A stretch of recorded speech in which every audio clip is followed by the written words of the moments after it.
And 3 months after I started working breast cancer, I found a lump. Ladies, those self-exams, you should be doing them because I'm under 40, so I don't get mammograms, and I had to find it myself.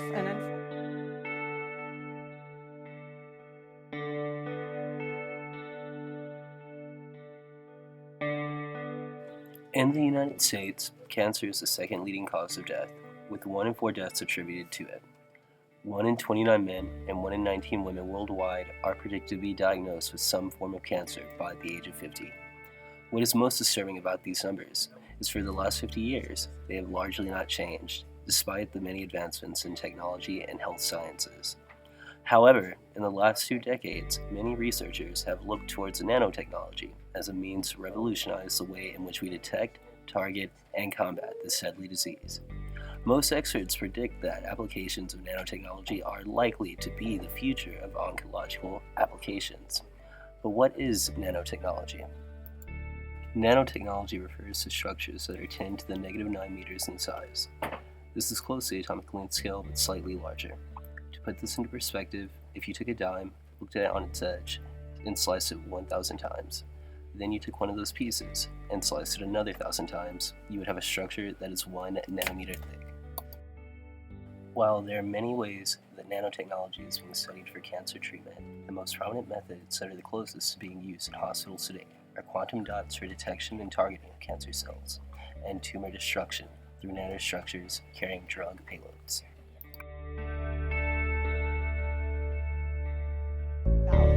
These are small particles that glow in the dark.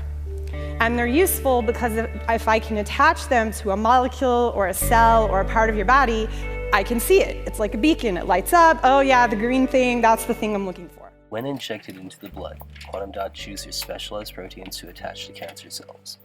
When combined with other compounds such as iron oxide, they are used to detect and target cancer with the use of MRI.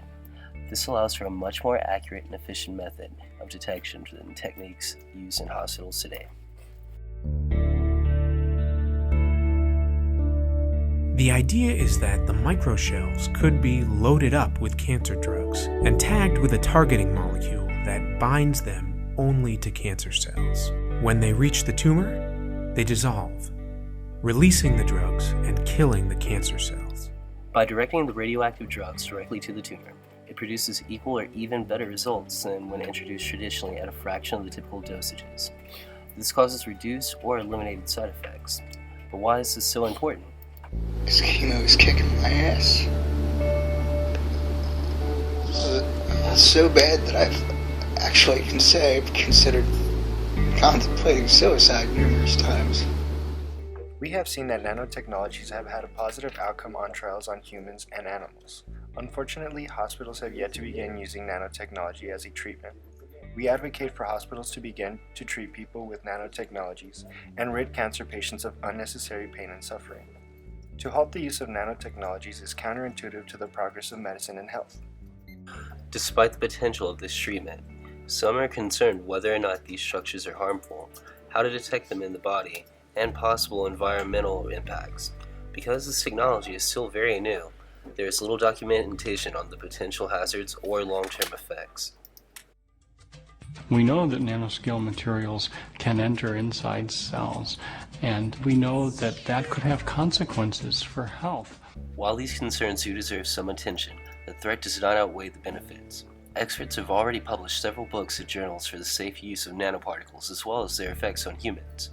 Ask yourself, if you were dying of cancer and offered a cancer treatment with nanotech, would you refuse it out of fear of the unknown? I think when you understand what kind of impact nanotechnology could have on some of the global problems, such as global warming, disease, I think that inaction is actually the unethical standpoint. I think stasis is unethical in this case.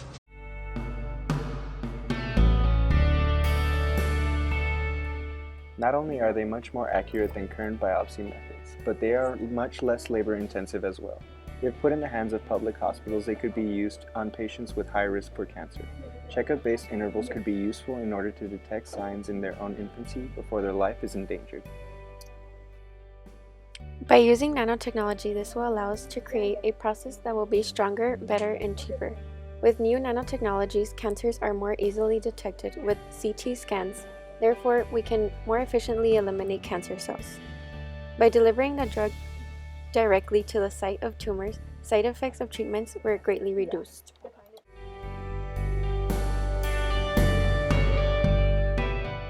Nanotechnology can save someone's life without spreading harmful chemo radiation to the entire body.